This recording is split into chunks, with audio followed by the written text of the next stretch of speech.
Hai selamat pagi, selamat siang, selamat sore, selamat malam. Selamat datang kembali di channel Kawan Review. Seperti biasa kalau kalian sudah melihat video ini berarti sudah ada ulasan film atau mungkin serial yang udah kalian tonton atau mungkin belum kawan-kawan tonton dan aku rekomendasikan. Sudah Rabu lagi dan What If episode terbaru udah dirilis dengan judul kali ini What If the World Lost Its Mighty Heroes atau Dunia Kehilangan Pahlawan Terkuatnya. Ya, episode ketiga kali ini jadi episode yang menyisakan lebih banyak duka. Kalau di timelinenya MCU fase 3, pahlawan yang gugur diantaranya ada Iron Man dan Black Widow. Di sini justru sepaket lengkap, dimulai dari Iron Man, dilanjutkan dengan Hawkeye, kemudian Hulk, Black Widow, bahkan Thor.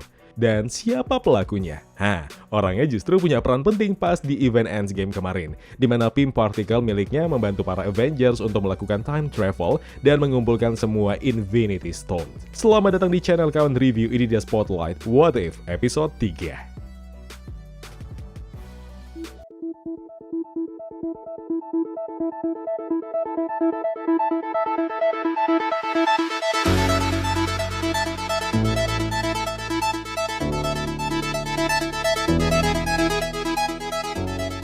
What If the World Lost Its Mighty Heroes berfokus selama kejadian 1 minggu ke depan. Mungkin terinspirasi dari film Seven yang dirilis tahun 95 yang dibintangi Brad Pitt dan Morgan Freeman.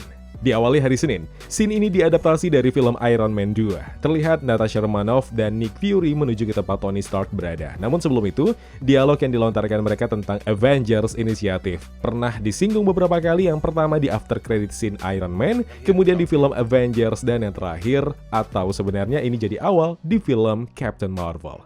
Oke, terlihat di sebuah restoran donat yang kalau di Iron Man 2 disebutkan nama restorannya Randy's Donut. Scene yang diambil juga sama persis, di mana Tony Stark dengan santuynya menyantap sekotak donat di atas signboard restoran donat tersebut. Di dalam restoran, persamaan di scene ini, penggunaan arc reactor ternyata berdampak berbahaya. Tubuh Stark dipenuhi racun palladium, dan di sini baik di Iron Man 2 atau bahkan di What If, Natasha Romanoff menyuntikkan lithium dioksida untuk meredakan gejala sakit Stark. Hanya saja, tidak seperti Iron Man 2, yang mana reaksi suntikan itu berhasil meredakan efek racun di tubuhnya. Di sini Stark justru tewas. But eits, jangan salah sangka dulu. Scene ini tidak diubah demikian, justru ditambah dan nanti akan kubahas lagi. Kemudian scene berlanjut, suli suara The Watchers yang menjelaskan alur cerita singkat What If episode 3 kali ini, di mana dalam sepekan 3 cerita aneh pun terungkap. Terlihat scene Tony Stark yang bercermin dengan tubuh terinfeksi racun palladium dari arc reactor miliknya, kemudian ketika Iron Man melawan Whiplash, lalu ada Bruce Banner awal mula jadi Hulk yang kayaknya diadaptasi dari film The Incredible Hulk, kemudian kisah Thor yang justru di sini ia tewas. Singkatnya, scene ini menjelaskan jagat universe What If berbeda dengan yang kita ketahui dari MCU fase 1 sampai fase 3. Avengers tidak ada, atau mungkin ada, tetap terbentuk tapi digantikan dengan superhero lain. Oke, beralih ke hari Selasa. Scene pertama memperlihatkan palu Thor yang terdampar pertama kali di bumi seperti yang terjadi di film Thor. Terlihat Agent Coulson menghubungi Nick Fury terkait benda asing tersebut. Kemudian beralih di tempat yang berbeda, tampak Natasha dikawal para Agent S.H.I.E.L.D., salah satunya Brock Rumlow, atas tuduhan pembunuhan Tony Stark. Nick Fury yang juga berada di sana mencoba menjelaskan posisi Natasha, dan ia tahu ada orang lain di balik tewasnya Iron Man, dan Nick Fury menugaskan Natasha untuk misi rahasia itu. Oke, singkat cerita, di perjalanan di saat para agent S.H.I.E.L.D. membawa Natasha menuju ke S.H.I.E.L.D. untuk bertemu dengan Alexander Pierce, ia berhasil kabur dengan hantaman tangan kosong melawan para agent S.H.I.E.L.D. Nah, scene ini sebenarnya kalau dibikin live action, serius, ini bakalan epic parah.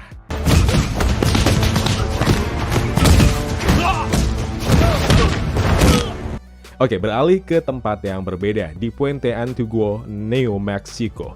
Tempat di mana palu Thor terdampar yang kali ini area itu sudah diawasi oleh S.H.I.E.L.D. Sama seperti film Thor, Thor datang berniat mengambil Mjolnir. Hanya saja, di What If nasib Thor berbeda. Thor tewas ketika terbidik panah Hawkeye. Sementara di film Thor, Thor kehilangan kekuatannya buat bisa mengangkat Mjolnir tersebut dan akhirnya tertangkap oleh S.H.I.E.L.D. Tapi ada keanehan di sini, sama seperti kematian Iron Man. Anak panah yang tertancap ke tubuh Thor diakui Clint Barton bukan dari dirinya. Dan sama seperti Natasha Romanoff, Clint akhirnya ditahan dan naasnya di dalam sel yang teramat ketat itu, Clint justru tewas tanpa satupun orang menyadari ataupun melihat orang lain atau sesuatu masuk ke dalam sel yang ditempati Clint. Sementara itu, di ruangan otopsi mayat Clint dan Thor, Agent Coulson dan Nick Fury berdebat tentang kejanggalan atas kematian beruntun. Dan untuk kali pertamanya, setelah 3 episode, baru ini jokes yang paling kena. Coulson dan Nick Fury mencium aroma mayat Thor yang berbau lavender. Asu. Beralih ke scene berikutnya, berganti hari ke hari Rabu, tepatnya di Culver University, Virginia. Tempat di mana Betty Ross dan Bruce Banner berada. Tempat yang sama di film The Incredible Hulk. Hanya saja, kali ini versi What If. Natasha muncul menemui Dr. Ross. Natasha menjelaskan kasus tewasnya Tony Stark yang diyakini telah dibunuh orang lain yang sosoknya masih belum diketahui. Nah, di sini Natasha meminta Dr. Ross untuk mengecek suntikan yang dipakai Natasha waktu dipakainya ke Tony Stark sesaat sebelum tewas. Dan terjawab penyuntik tersebut bersih. Dan bahkan penawar disuntikan itu belum sempat keluar waktu Natasha menancapkan ke leher Stark. Nah, di sini terkuak satu jawaban tentang nanoteknologi yang kemungkinan jadi penyebab pembunuhan beruntun selama beberapa hari. Oke, kita skip ke scene selanjutnya. Natasha semula melihat seisi lab yang hanya ada mereka berdua, dia dan Dr. Ross. Namun Natasha menyadari ketika melihat jaket dan topi pizza delivery. Ya, Stanley's Pizza Parlor berada di ruangan tersebut, dimana kalau di film The Incredible Hulk, Bruce Banner pernah bekerja sebagai pengantar pizza itu. Oke, kemudian telepon berdering datang dari Nick Fury. Ia menjelaskan ke Natasha tentang pembunuh yang masih berkeliaran itu memang mengincar Avengers Initiative atau para anggota Avengers, dan yang tersisa dari Avengers tinggal Bruce Banner aka Hulk dan juga Natasha Romanoff. Dan insting Natasha ternyata benar, Bruce Banner bersembunyi di dalam lab itu. Namun tidak berapa lama, ia menyadari mereka ternyata kedatangan tamu yang justru mengancam nyawa mereka berdua. Kembali ke New Mexico, tempat lokasi Mjolnir berada. Mereka kali ini justru kedatangan para pasukan Asgard yang dikomandoi Loki. Dan tampak yang paling mencolok di belakang ada Destroyer. Tujuan Loki kemari karena mendengar kabar tewasnya Thor dan menuntut balas dendam atas kematian saudara laki-laki tersebut. Sementara di lokasi Natasha dan Bruce berada, mereka pun sudah dikepung oleh Thaddeus Ross dan para pasukannya. Singkatnya, satu tembakan menghantam tubuh Bruce Banner dan seketika membuat emosi yang meledak dan merubah dirinya menjadi Hulk. Nah, Hulk yang penuh amarah seperti biasa, adu hantam dengan serangan tembakan pasukan General Ross, tapi sesuatu keanehan kembali terjadi. Tiba-tiba saja, tubuh Hulk membesar bak balon yang diisi angin terlalu banyak, dan boom! Kematian makhluk super yang paling aneh sepanjang jagat Marvel Cinematic. Dan terlebih, Hulk adalah salah satu superhero Avengers yang tidak bisa atau bahkan sulit untuk dibunuh. Sementara itu di tempat Nick Fury dan Loki berada, Loki melepaskan tembakan dengan Tesseract yang dipegangnya. Cuma uniknya di sini, Tesseract yang sebelumnya ada di episode pertama tertinggal di masa lampau di tempat sebelum Captain Carter terjebak di masa terkini di tempat Nick Fury dan Hawkeye berada. Nah, masih bingung nih. Apakah What If satu episode dengan episode lainnya akan saling terhubungkah atau seperti apa? Karena dalam trailer What If saja, baik Thor, Black Widow dan bahkan Hawkeye masih hidup dan mereka bersatu seperti membantu tim Avengers bersama dengan Black Panther, Eric Killmonger, dan Star-Lord T'Challa. Gimana menurut kalian? Oke, singkatnya, Nick Fury dan Loki dalam batas waktu yang telah disepakati berdua menelisik pelaku pembunuhan para kandidat Avengers dan salah satunya Thor. Di sebuah perpustakaan umum di Virginia, Natasha mencoba mengakses data SHIELD dengan bantuan Agent Coulson dari telepon, namun di ruangan perpustakaan yang hening dan gelap itu, setelah mendapatkan clue tentang siapa pelaku pembunuhan rekan-rekannya tersebut, tiba-tiba sosok tak kasat mata mencoba menghajar dan naasnya menewaskan Natasha Romanoff di sana. Nah, namun sebelum itu, Natasha sudah sempat merekam pesan suaranya di ponsel Nick Fury tentang satu clue. Ya, Hope. Singkat cerita, mendengar voicemail tersebut, Nick Fury yang sudah sangsi dengan nyawa Natasha, tapi ia justru dapat clue besar. Kata Hope yang diucapkan Natasha mengarahkan Nick Fury ke sebuah pager pemberian Captain Marvel. Ia mengira Hope atau harapan terakhir dari semua ini adalah Captain Marvel. Ia tidak sampai mencoba menghubungi Captain Marvel, Nick Fury lantas tancap gas menuju tempat Loki berada, tempat yang diawasi oleh Destroyer. Nah, kali ini beralih ke San Francisco, California. Nick Fury datang ke sebuah pemakaman. Dan benar saja, ternyata di sana ada makam Hope Van Dyne, atau yang lebih dikenal dengan The Wasp. Justru di What If, ia tewas. Dan di nisan tersebut tertulis namanya sebagai Agent SHIELD. Ya, Hope bergabung dengan SHIELD dan akhirnya ia tewas. Singkatnya, di sana muncul seorang pria mengenakan kostum Yellow Jacket.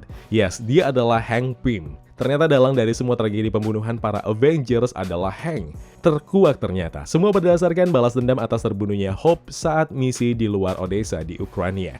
Ya, ini plot twist abis sih, siapa sangka. What If episode 3 merubah timeline cerita yang ada, di mana Hank Pym justru jadi villainnya di sini. Sosok antagonis yang penuh dengan amarah dan dendam atas kematian putrinya Hope.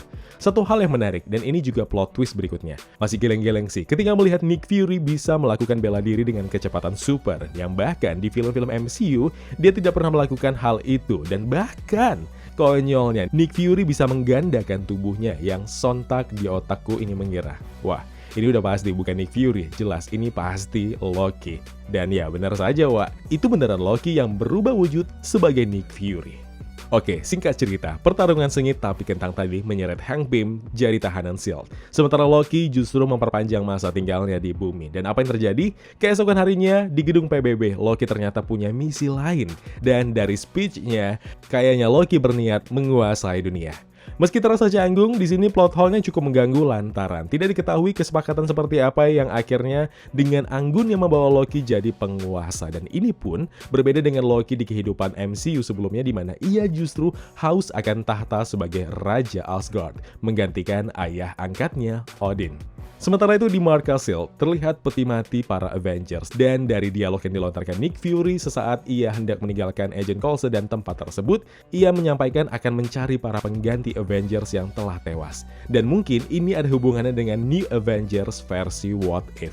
Oke, kesimpulan akhir sama What If episode 3 dengan judul The World Lost Its Mighty Heroes ini. Dan ini bagus, bukan yang jelek. Hanya saja, kali ini ada banyak plot hole yang cukup membingungkan. Lantaran dari ketiga episode yang udah tayang, kayaknya timeline-nya agak berantakan untuk kali ini. Kalau dilihat dari episode pertama yang endingnya harusnya Captain Carter bertemu dengan Nick Fury dan Hawkeye, di sini malah doi nggak ada. Kemudian di akhir scene episode 3, Nick Fury berada di sebuah ruangan tempat di mana Steve Rogers terkubur beku bersama dengan S.H.I.E.L.D.-nya. Dan sementara itu Captain Marvel tiba-tiba nongol seperti biasanya.